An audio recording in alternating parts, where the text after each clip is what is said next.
Donc, bonjour à tous et tous, toutes et tous. Merci beaucoup de nous rejoindre. Je vais vous présenter très rapidement Olivier Babinet. Vous êtes scénariste et réalisateur de documentaires, de séries et de longs métrages.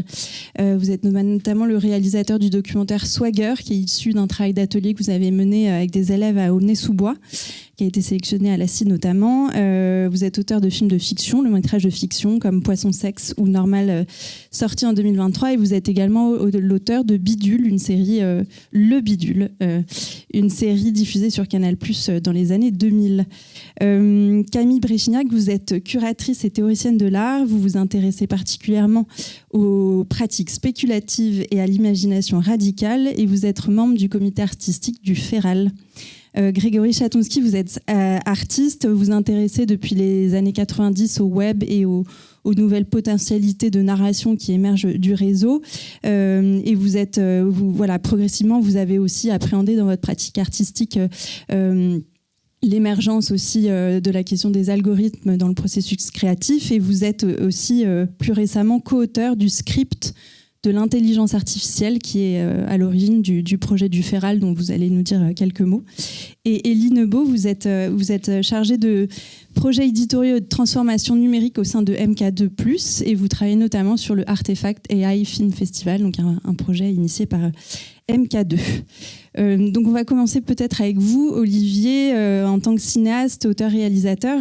Qu'est-ce qui vous rend curieux dans les usages qui pourraient être faits des IA génératives aujourd'hui?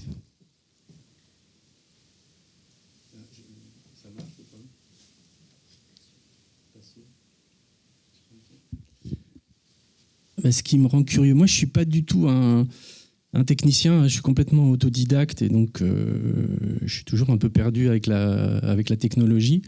Donc en l'an 1999, je travaillais avec des gens et on a imaginé une série. Et c'est drôle, ça me fait penser à la dernière intervention, mais entre nous, il y avait beaucoup de discussions et d'engueulades sur la technologie va tout changer, c'est un danger, on n'était toujours pas d'accord. Et parmi les auteurs, il y avait Didier, avec qui je travaillais, qui est le premier mec qui m'a parlé d'Internet. Et moi, je n'avais jamais entendu parler de ça. Bon, c'était encore avant 99. Et il me disait, ça va tout changer. Et puis moi, je rigolais, mais qu'est-ce que tu racontes? Bref, en tout cas, ensemble, à l'époque, on a commencé à réfléchir à une série d'anticipation qui s'appelait Le Bidule. Et à l'époque, grâce à Didier notamment, et puis et aussi à notre côté bricoleur, on était avec Isabelle, on était 3, on a imaginé finalement, et ça me fait penser un petit peu à ce qui est en train de se passer, parce qu'à l'époque, c'est l'arrivée d'After Effects, c'est un peu la démocratisation des premiers logiciels de 3D, et donc on décide de faire une série qui est un peu hybride, où il y a des êtres humains, quoi. C'est un peu le même principe que La Jetée de Chris Marker, c'est des photos, mais il y a des éléments en 3D, il y a des éléments animés, il y a du stop motion à l'ancienne. Quand on met tout ça il y a du Méliès sûrement, on met tout ça dans un mixeur et on fait le bidule. Et ce qui m'intéresse aujourd'hui, au fond, c'est comme à l'époque, de me dire qu'est-ce qu'on fait de ces outils-là, et puis j'ai envie non seulement de les utiliser, mais d'en parler aussi, de faire des scénarios d'anticipation, quoi, qui imaginent ça. Et j'avais envie de montrer un épisode du Bidule, peut-être maintenant, et puis on peut continuer à parler après. Oui, si on peut lancer le Bidule. C'est donc un épisode qui s'appelle La télésurveillance, et on est en 2001. Donc à l'époque, moi j'ai un téléphone gros comme ça, il n'y a pas encore de smartphone, et le Bidule, dans cet épisode, on découvre un petit peu ce que les gens ne savent pas, parce que le Bidule ne sert à rien, mais tout le monde en a un, et il faut absolument en avoir un. Mais on va découvrir dans cet épisode ce que nous on imaginait.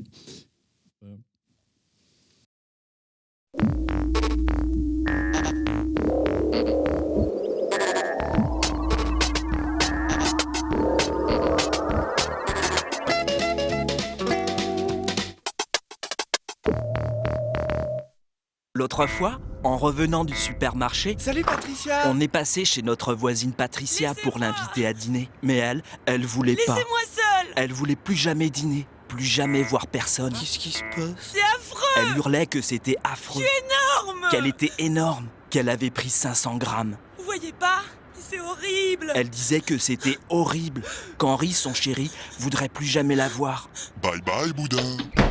Boris, il a dit que Mais non, c'est super. c'était génial ce qui lui arrivait. Elle avait une chance folle, parce que ça y est, elle était en train de muter. Elle devenait une femme du futur. Ah ouais, je l'ai eu. Boris, il a raconté qu'il avait lu tout un magazine sur ce qu'on allait devenir dans bientôt. Oh, c'est pas vrai. Ce sera géant. Il n'y aura plus besoin de sortir de ton salon. Grâce à l'Internet, tout viendra directement chez toi. Les pizzas, les McBidules et les litres de Coca-Codule. Ce sera super le futur. Boris, il pourra passer tout son temps à grignoter de la graisse animale devant la télé, parce que l'ordinateur fera tout à notre place. Ah ouais, génial. On fera jamais de gym, mais on sera super fort en karaté. Et si jamais une fois par an, t'as besoin de sortir, il y aura un ascenseur qui arrive directement dans ta voiture. De toute façon, il disait même voyager, ça servira plus à rien. Les plus beaux paysages seront sur ton ordinateur. Tu auras même l'odeur des cocotiers. Tu inviteras tes amis à faire un barbecue chez toi, mais ils resteront chez eux. Comme ça, t'achèteras qu'une seule saucisse. Le plus génial, c'est que le bidule sera directement branché sur ton cerveau. Et tu recevras des pubs dans ta tête. Boris, je t'aime. Tu pourras embrasser des filles sur la bouche et elles seront d'accord parce qu'elles te trouveront beau. Oh, Patricia. Oh. Mais Patricia, elle a dit que c'était pas les gros C'est l'avenir. vraiment trop nul, Boris. C'était les gens parfaits et beaux. La chirurgie numérique, comme dans les magazines. Allez, au boulot. Alors, on est rentré chez nous. Et Boris, il a dit que si Patricia comprenait rien au futur, c'était son problème. Ouais, mais je m'en fiche de toute façon. Mais nous, on a décidé de se tourner vers l'avenir. En route vers le futur. La semaine prochaine, Alléluia. nos amis iront à la messe se faire toucher les fesses. C'est bien. Ne manquez pas le prochain épisode du Bidule.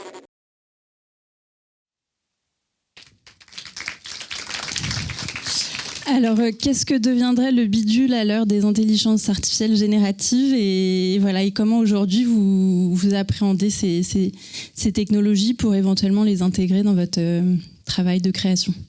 Donc ça, c'était il y a 25 ans qu'on fait cet épisode et on fait de l'anticipation. Et puis plus tard, on découvrira qu'effectivement, nos smartphones nous écoutent, nous filment, alors que ce n'est pas encore le cas à l'époque. Donc c'est vrai qu'avec les auteurs du Bidule, avec qui on n'a pas travaillé depuis 25 ans, on est toujours restés amis et tout, on se revoit depuis quelques temps et on se dit qu'il faut absolument qu'on refasse le Bidule, qu'on imagine qu'est-ce que c'est le Bidule maintenant, qu'on refasse de l'anticipation, quel est ce nouveau Bidule aujourd'hui et comment on va se projeter, et en utilisant évidemment l'intelligence artificielle qui aura forcément un rapport avec le Bidule, mais où on peut utiliser ces techniques, y compris d'ailleurs certaines qui sont déjà... Parce que nous, là, on crée un monde un petit peu qui n'est pas totalement contemporain, parce qu'on veut créer un monde... on ne sait pas très bien quand on est, il est à la fois un peu vintage. Mais par exemple, Didier proposait d'utiliser pour certaines séquences déjà des vieux modèles d'intelligence artificielle qui sont déjà obsolètes, mais qui ont un charme... voilà, qui ont un charme de leur petit parfum des années 2001, je sais pas. Non, c'est pas 2001, c'est 2014. Et donc, et par ailleurs, je retourne à Aulnay-sous-Bois faire une résidence là où j'étais il y a 10 ans et qui a donné mon film Swagger. Mais j'avais fait des films de science-fiction avec donc les adolescents des cités d'Aulnay. Qui est un endroit où plus de 70% des familles vivent en dessous du seuil de pauvreté. Et à l'époque, on avait fait des films de science-fiction. Je leur avais demandé d'imaginer Aulnay dans 100 ans. Et leurs idées sont assez géniales. Et on avait utilisé des techniques un peu hybrides comme ça, comme le Bidule, parce que ça permet d'avoir la liberté de scénariste hollywoodien, en fait, parce qu'on peut faire exploser la Terre, on peut... avec ce système de photos. Et là, j'y retourne et je me dis... et donc, je vais faire une résidence qui s'appelle « Le monde existe-t-il ?» où je veux réfléchir avec eux à cet avenir, avec l'intelligence artificielle, et aussi qu'ils apprennent à se servir de ces outils, parce qu'il va falloir qu'ils sachent s'en servir, parce que c'est la fracture numérique, on en est vite victime. Et puis après, pour ce qui est du Bidule, je ne sais pas si vous savez, mais Sam Altman a sorti là... Moi, ça fait quelques mois que je m'y intéresse et ça a été un petit étincelle pour le Bidule, c'est The Orb. C'est une boule en fait qui scanne l'iris et qui permet d'être authentifié comme humain. Donc, on va avoir des réseaux sociaux où, quand on payera l'abonnement à The Orb, on nous scannera l'iris et on saura qu'on est un humain et donc que c'est d'un contenu entre humains et qu'on discute entre humains, qu'il n'y a pas de faux humains parmi nous. Ils ont commencé à faire une crypto-monnaie. Donc, les gens s'inscrivent, ils leur donnent de la crypto-monnaie en échange de leur iris. Il y a déjà un trafic d'iris, d'ailleurs. C'est-à-dire que certaines personnes se procurent des photos d'iris dans d'autres pays plus pauvres pour pouvoir avoir de la crypto-monnaie. Bref, tout ça est un grand tourbillon qui m'intéresse, et avec toujours ce côté un peu déprimant où on crée et puis en même temps on sait que ces outils polluent, qu'il va falloir construire 10 centrales nucléaires pour faire ça. Donc c'est un mélange de critique et d'enthousiasme et d'envie d'explorer ces terrains nouveaux. Voilà. Oui, merci, on sent que c'est une matière de fiction riche. On va enchaîner maintenant sur un projet assez singulier qui s'appelle Le Féral. Avec peut-être une première question pour Grégory. Est-ce que vous pourriez, dans un premier temps, nous présenter ce qu'est Le Féral et en quoi ce projet relève d'une expérimentation cinématographique à l'heure des intelligences artificielles génératives ? Alors je reviens hier du premier tournage du Féral, qui a eu lieu pendant 3 nuits, ces 3 dernières nuits, donc on a passé 3 nuits blanches, donc mon état est un peu comateux. Donc le Féral, pour le présenter rapidement, première chose, c'est fait par des gens qui travaillent depuis finalement plus de 15 ans avec des intelligences artificielles statistiques, donc bien avant qu'on ait cette vague. Donc on a un peu préparé ce moment, je dirais, avec Fabien, avec Pierre Huyghe, Anstem, Ida Soulard et d'autres. Le projet du Féral se divise en 3 chapitres. C'est d'abord une œuvre qui n'est pas spécifiquement cinématographique, qui peut l'être. Là, elle l'est, un peu, pour la première fois, mais ça pourrait toucher la musique, l'art contemporain. Ce projet artistique, il est singulier. On a acheté une montagne, pas loin de Tarnac, dans le Limousin. Une montagne avec une forêt qui nous appartient. Et on a décidé de faire un projet pendant 1000 ans. C'est-à-dire une durée qui est devenue impossible à penser aujourd'hui, pour plein de raisons. Et donc, on a décidé de se donner une durée absolument démesurée et qui dépasse nos vies singulières. Chaque année, mais je parle sous ton contrôle, un artiste est invité. Cette année, c'est l'un des pères fondateurs qui est Fabien Giraud. L'année prochaine, ce sera Pierre Huyghe. Les autres années, je ne dévoile pas pour l'instant le programme. Et ces artistes sont amenés à créer des œuvres qui sont des datasets, c'est-à-dire des données d'entraînement dans cette forêt. Donc de transformer le paysage naturel, entre guillemets, de cette forêt pour entraîner une intelligence artificielle qui n'est pas du tout une technique, mais qui est ce qu'on l'appelle une figure, c'est un personnage. Et il y a un caractère absolument indissociable entre l'IA qui fonctionne et ce personnage. Et quel est-il, ce personnage ? C'est un enfant qui n'est pas un enfant humain et qui ne connaît que cette partie du monde et qui ne sait rien. Parce qu'en fin de compte, le problème des IA aujourd'hui, des LLM, etc., c'est que c'est des tontons très bavards. Ils savent tout sur tout. Quand ils produisent des images, vous avez bien vu la qualité des images, c'est désespérant. C'est des images d'une standardité absolument effroyable. Et donc nous, on a décidé de faire une IA idiote, inculte, de recommencer à zéro. Donc cette IA, après je pourrais en parler, elle a des caractéristiques. Le deuxième volet de ce projet, c'est une école où on a eu notre première cohorte cet été. L'hypothèse de cette école, c'est de créer des auteurs d'intelligence artificielle. Qu'est-ce que ça veut dire, des auteurs d'intelligence artificielle ? On ne le sait pas très bien. On ne le sait pas très bien, mais d'essayer d'avoir une politique des auteurs en intelligence artificielle. Parce qu'on pense que, bien évidemment, l'IA, ça peut servir, et ce sera le premier impact, à faire des effets spéciaux, on va dire, pour le dire simplement. Et ça va tout de suite arriver, puisque les coûts de production sont infinissimales par rapport aux coûts classiques. Mais on pense que ça a été dit précédemment, mais même si on a une autre vision, que c'est pas que ça, que c'est autre chose, et que ça métabolise le cinéma, ça s'en nourrit, ça le dévore peut-être, pour en faire peut-être autre chose. Parce que la réalité dont parle l'intelligence artificielle n'est pas exactement la même réalité auquel nous avait habitué le photoréalisme depuis la révolution industrielle, globalement. Et donc là, il y a quelque chose qui est une drôle d'articulation. Ce sera aussi le Féral, donc c'est la troisième partie, un lieu de résidence. On est en train de construire un bâtiment qui sera un lieu de résidence pour ces futurs auteurs d'intelligence artificielle, mais j'ai déjà trop parlé. Merci beaucoup. Camille, peut-être juste pour compléter sur le Féral, vous faites partie du comité artistique et en quoi il est important pour ce projet du Féral de convoquer des disciplines très variées, la musique, la littérature, le cinéma? Alors, pour vous répondre, je vais revenir un peu en arrière. Comme Grégory le disait, le Féral, c'est un projet qui est pensé pour durer 1000 ans. Et je pense que ça a à voir avec quelque chose de très important qui est la question de l'autorat dans le Féral, où l'idée c'est aussi de faire un projet qui nous dépasse là et qui dépasse la question de l'auteur aussi. C'est-à-dire que voilà, Grégory fait partie des éminents fondateurs du Féral, mais une des premières choses qu'ils ont faites ensemble, c'est donc d'ouvrir la réflexion à des personnes qui viennent de champs disciplinaires différents.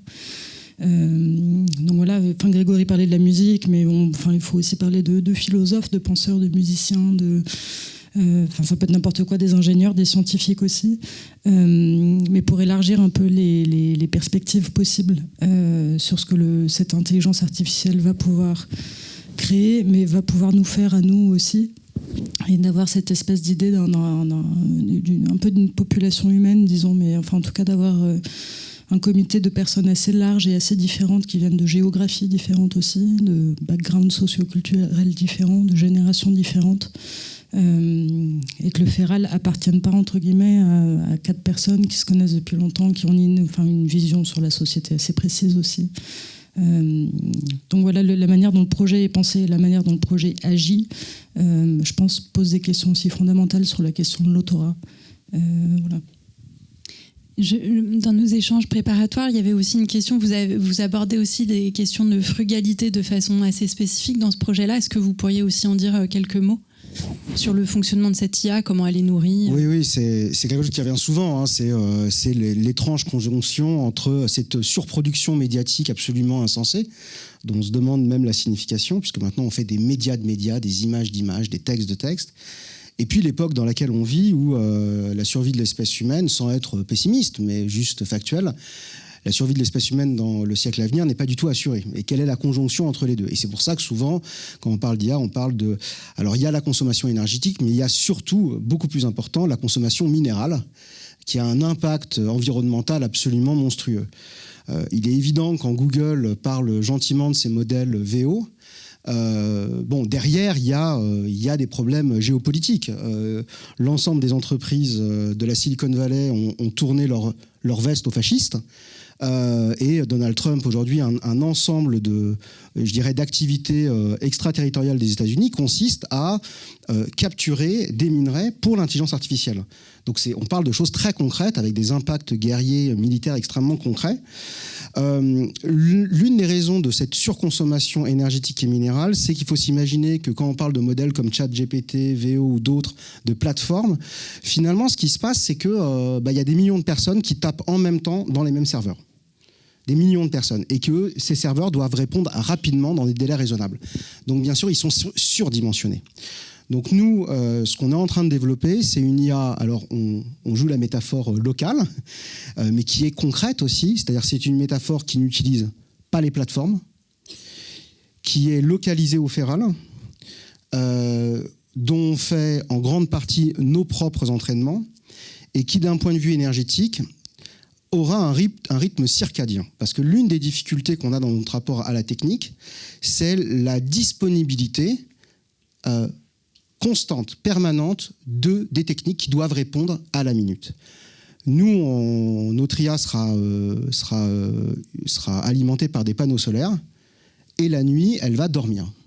C'est-à-dire qu'elle sera inutilisable. Et le fait d'organiser l'inutilisabilité, l'indisponibilité des choses, c'est fondamental. Parce que tant qu'on vit dans un monde disponible, la conséquence de ce monde disponible, c'est raisonnement, c'est l'extraction et la destruction systématique des milieux de vie.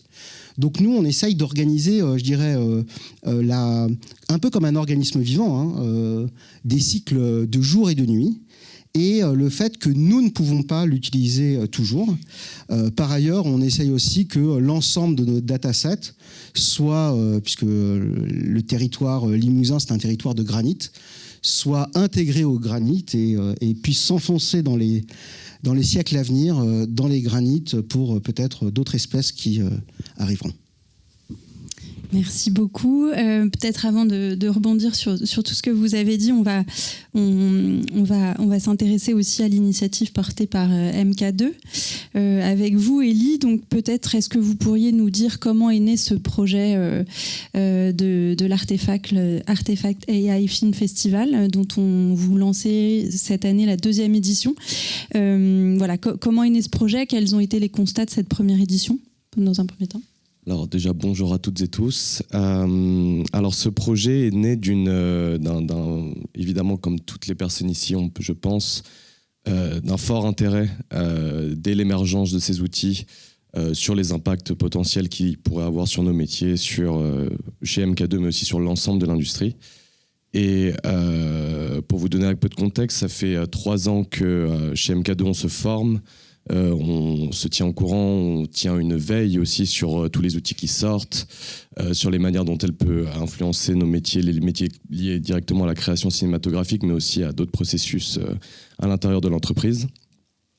Et donc du coup, cette initiative qu'on a lancée l'année dernière était née d'un désir d'en savoir plus, parce qu'on est tous au courant maintenant de l'effervescence et de cette course effrénée qu'on pourrait presque décrire comme une jungle. Donc c'est très très compliqué de savoir ce qui se fait et de quelle manière les créatifs s'en emparent. Donc l'Artefact AI Film Festival, c'était 10 ans après le lancement du Nikon Film Festival que MK2 avait aidé à éditer, il me semble. Moi, j'y étais pas, mais c'est ce qu'on m'a raconté. Et a été lancé justement pour créer une plateforme d'expérimentation destinée à tout type de créateurs et créatrices à travers le monde.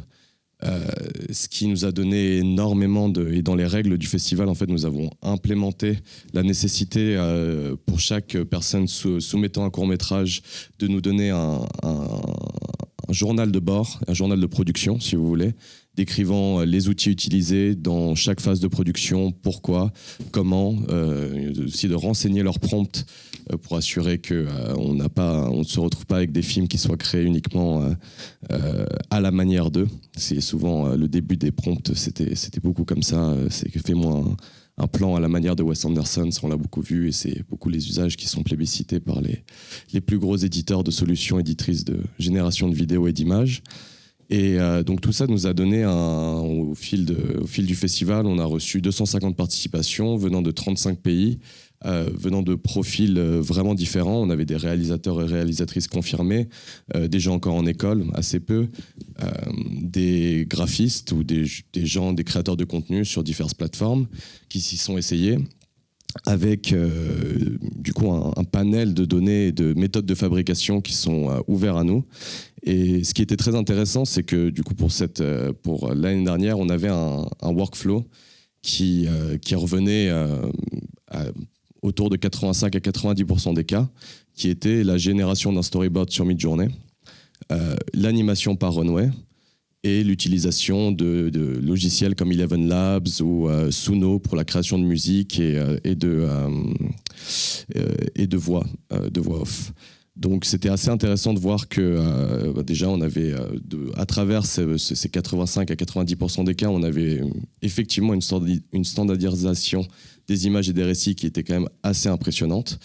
Et ce qui personnellement m'a agréablement surpris, c'est qu'on a appris aussi énormément de choses dans les 15% restants, des workflows différents, des gens qui étaient en fait au-delà d'être créatifs dans leurs récits, parce que c'est un festival de storytelling, on ne juge pas la maîtrise technique des participants, mais plutôt les histoires qui en ressortent et la manière dont l'IA est utilisée pour les raconter. On a appris énormément de choses, ça nous a ouvert énormément de connaissances sur les différents workflows, les différentes manières où l'IA peut être intégrée, notamment, donc, du coup, vous en avez parlé, mais l'utilisation de modèles en local, entraînés sur un propre set de données, ou également sur J'ai perdu le fil de ce que je voulais dire, mais en tout cas des utilisations, et l'utilisation hybride, comment l'IA pouvait s'intégrer dans un contenu qui faisait intervenir aussi bien des collages, des images tournées et justement des séquences générées en intelligence artificielle. Donc ça nous a vraiment ouvert une périphérie de la manière dont les créatifs utilisaient ces outils, en tout cas aujourd'hui. Et du coup, dans ces 15% qui utilisaient des workflows un peu différents, est-ce que du coup, d'une année, enfin là vous en êtes à la 2e édition, est-ce que du coup vous avez l'impression que cette diversité des workflows s'accentue ou au contraire que la standardisation est plutôt à l'œuvre? Alors, on a reçu quelques films cette année. Les candidatures n'ont été ouvertes qu'il y a un peu plus de 3 semaines. Donc, on n'a pas encore un regard assez large pour en tirer des conclusions. Par contre, effectivement, ce qu'on a reçu assez tôt dans le festival, comparativement à l'année dernière, l'année dernière, on avait beaucoup de festival runners qui envoyaient des films qui étaient un peu des diaporamas, comme on en voit beaucoup. Qu'ils envoyaient à plein de festivals un peu à la chaîne, et aujourd'hui on a un thème qui est un peu plus restrictif, donc du coup on a un peu moins ce genre de profil de participants. Par contre, on a reçu très tôt en fait des films hybrides, des films qui utilisaient des IA propriétaires, non, mais en tout cas entraînés sur un set de data qui était propriétaire, avec des insertions de la technologie dans un workflow plus traditionnel qui sont selon moi en fait bien plus créatives que l'année dernière. Donc on a énormément d'espoir en tout cas sur les participations à venir. Et alors j'ai une question qui s'adresse à la fois au Feral et à l'Artefact AI Film Festival. À quoi pourrait ressembler selon vous un lieu idéal un espace de travail et un espace de fabrication pour le cinéma à l'heure des intelligences artificielles génératives? Nous, on est en train de le faire, concrètement. C'est-à-dire que le Feral, c'est aussi, en plus d'un lieu de résidence, bien évidemment, c'est un studio de tournage, extérieur et intérieur, équipé classiquement pour la production audiovisuelle. Voilà, donc je pense que dans l'état actuel, il y a 2 types de lieux. Il y a des lieux traditionnels qui vont intégrer une dimension IA, et donc qui vont jouer la transition, c'est-à-dire l'intégration par assemblage de l'IA dans un workflow traditionnel de production audiovisuelle. Et puis des lieux un peu plus comme nous, qui essayons d'imaginer qu'est-ce que va devenir cette sacrée narration, ces sacrées fictions, dans ce nouveau contexte, pas seulement technologique, mais politique. Puisque tout ça se fait dans un contexte où l'art, la science sont clairement l'autorité scientifique et clairement, attaquées. De notre côté, c'est vrai que nous, ce lieu-là, c'est un lieu qu'on veut de production concrète, d'éducation. On veut vraiment former les auteurs d'IA et inventer avec eux qu'est-ce que c'est qu'être auteur dans ce déluge, ce flux qui nous déborde tous, et avec laquelle il va falloir imaginer, qui fait que quand on passe beaucoup de temps à expérimenter avec l'IA, que ce soit des modèles langagiers, visuels ou sonores, on a un peu, non pas l'impression d'utiliser un outil, mais de découvrir un monde qui ressemble au monde humain, mais qui est légèrement différent, qui est contrefactuel. Et donc, cette contrefactualité-là, c'est vraiment la dimension nouvelle de la production de ces médias-là. Et puis un lieu aussi qui soit une œuvre collective. Je pense que ce qui est remarquable, tu en parleras sans aucun doute, dans le Feral, c'est que c'est des individualités très fortes qui, chacune, ont leurs propres travaux et depuis des années, mais qui ont envie de collectiviser leurs pratiques. Et ça, c'est vraiment lié à l'époque. C'est-à-dire l'idée du créateur dont on nous a parlé auparavant, tout puissant, qui devrait maîtriser les outils, c'est quelque chose qui est en train de doucement s'effriter du côté de l'IA, pour des mauvaises raisons, et du côté artistique, peut-être pour des meilleures raisons. Je me permets du coup de répondre à la question. Juste si Camille, vous vouliez rebondir sur cette question effectivement d'un espace de travail qui met quand même au cœur de son projet une aventure collective. Moi, ce que je rajouterais aussi à ce que dit Grégory, simplement, je pense que c'est essentiel pour comprendre le projet du Feral, c'est la question de la ruralité aussi. et de sortir des hypercentres à la fois géographiquement et intellectuellement. Et la question aussi de pouvoir se donner un temps long, justement, qui est quand même un des aspects centraux du Féral, et que la ruralité permet aussi. Et de sortir justement de Paris, d'une espèce d'hypertechnologie. Enfin, Paris, après, ça peut être New York ou tous les autres hypercentres, mais je pense qu'intellectuellement, la question de la ruralité, elle a un impact essentiel en fait pour penser avec du temps ces questions très complexes et pour pouvoir se retrouver collectivement aussi. Élie, de votre côté, sur cet espace de travail rêvé pour accompagner des auteurs et des créateurs Ce que je trouve très intéressant, notamment dans ce dialogue, c'est que vous avez présenté les deux types de structures qui pourraient voir le jour, et nous, on appartiendrait plutôt à la première, évidemment, parce que selon la vision qu'on a, en fait, depuis la fin de la première édition du coup, de l'Artefact Film Festival, on a été approché par énormément de réalisateurs et réalisatrices, dont des personnes qui ont été primées dans des très grands festivals et qui en fait, nous viennent nous voir sur la base d'un scénario chiffré. En fait, c'est des problèmes qui sont très économiques finalement, mais aussi artistiques, parce qu'ils viennent nous voir avec des scénarios chiffrés, avec un budget qui est bien trop important pour arriver à terme, et en nous demandant si est-ce que maintenant ou dans un futur proche, plus ou moins proche, vous pensez est-ce que je pourrais faire baisser le budget de mon film pour amener à bien la vision artistique que j'ai de mon scénario. C'est assez compliqué de se projeter, même si on peut se permettre d'être optimiste, en tout cas d'un point de vue purement technique, au vu de la progression des avancées technologiques du côté de l'IA. Mais c'est quelque chose qui nous a vachement fait tiquer en fait dans ces discussions, sur le fait que chaque réalisateur ou réalisatrice, quand elle nous présentait ces problématiques, on s'est rendu compte qu'effectivement chacun et chacune d'entre elles avait des méthodes de fabrication différentes. C'est un peu à l'image d'un architecte qui utilise des matériaux différents à un matériel de prédisposition. On préfère placer les toilettes ici ou là. Chaque méthode de fabrication est très propre à une production ou un créateur. Et c'est là où on s'était dit que, pour revenir à la question, pour nous, un espace idéal, ce serait un espace qui permettrait de mener à bien des visions artistiques, tout en évidemment utilisant des workflows de manière responsable, en tout cas les plus responsables possibles, évidemment poser un cadre éthique et si possible écologique sur l'utilisation de ces outils-là, pour mener à bien une vision artistique qui sinon aurait été à minima bridée. Et dans le sens inverse, ce qu'on voit énormément émerger en fait de ces nouveaux outils, de ces révolutions technologiques, c'est énormément d'utilisation presque naïve en fait de ces genres d'outils. Des gens qui voient qu'on peut créer des jolies images juste en tapant un prompt. Alors évidemment que le grand public va s'en saisir et faire fi des règles, parce qu'effectivement tant qu'un cadre légal n'est pas dûment posé, c'est assez facile de s'en emparer. Donc ce que nous, on aimerait aussi via ce lieu, c'est de responsabiliser cet usage-là, de sensibiliser le grand public sur l'importance de la chaîne de droit, du respect des droits d'auteur et aussi de la chaîne de valeur qu'il y a dans toute la chaîne de fabrication d'un film, et d'en fait faire rencontrer ces deux mondes, pas de transformer le cinéma en tant que tel, mais en tout cas de faire bénéficier ces révolutions technologiques de la meilleure manière qui soit, aux jeunes créateurs, mais aussi à l'industrie traditionnelle du cinéma. Je peux rajouter une petite chose rapide.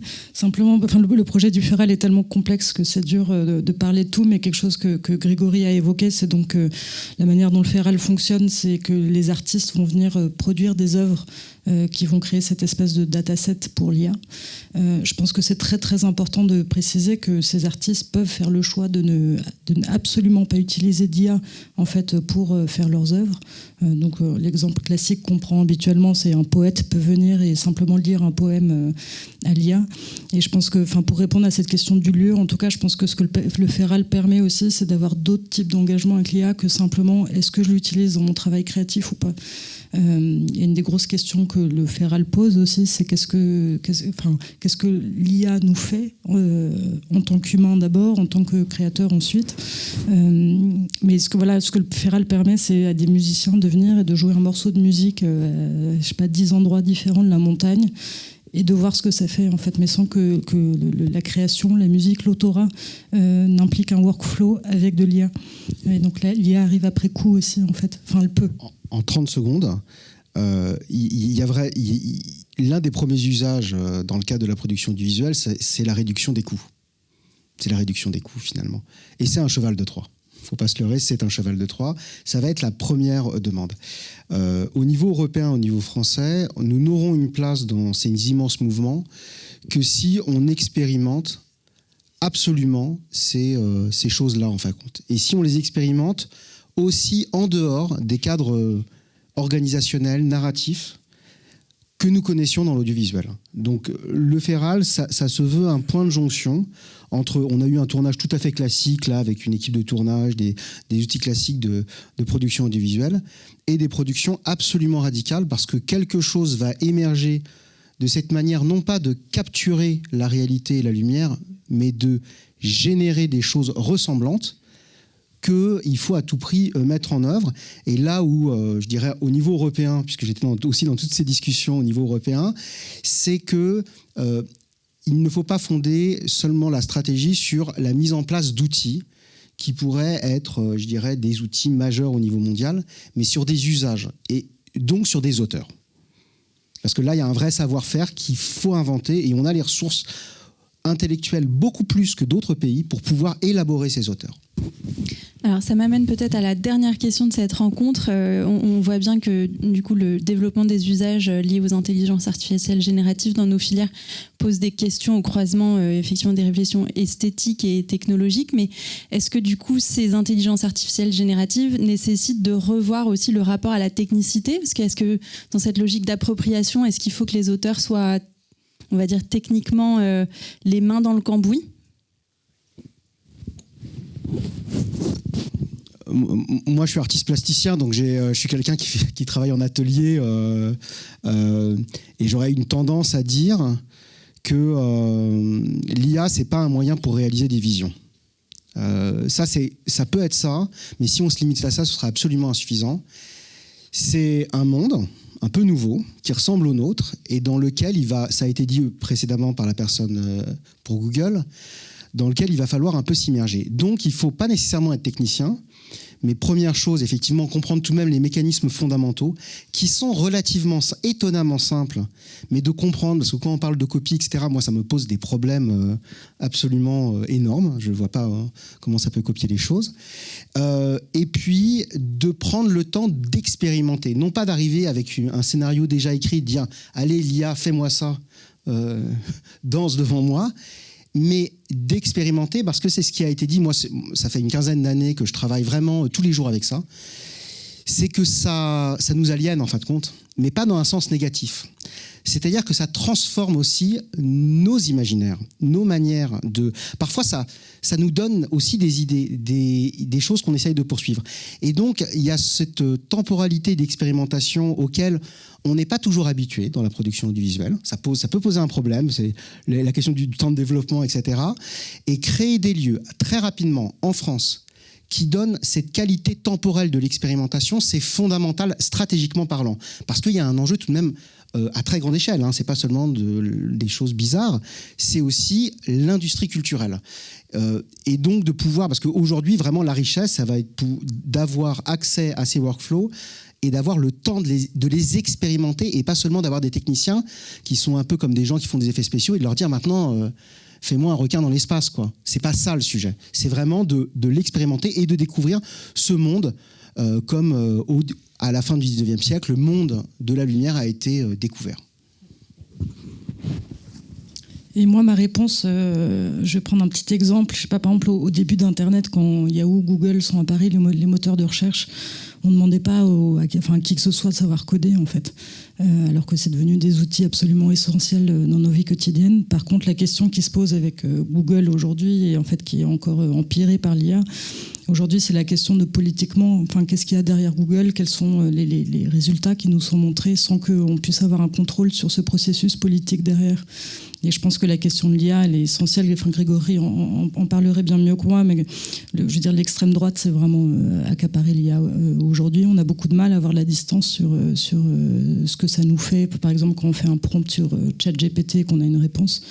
Donc je pense que pour moi, la question, elle n'est pas tellement d'avoir une technicité, mais en fait d'avoir accès à des IA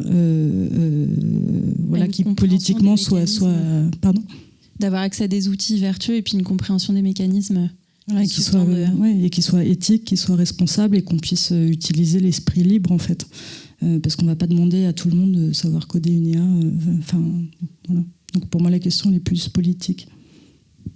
Vous, Olivier, est-ce que ça vous évoque des perspectives pour le bidule en 2025 ou...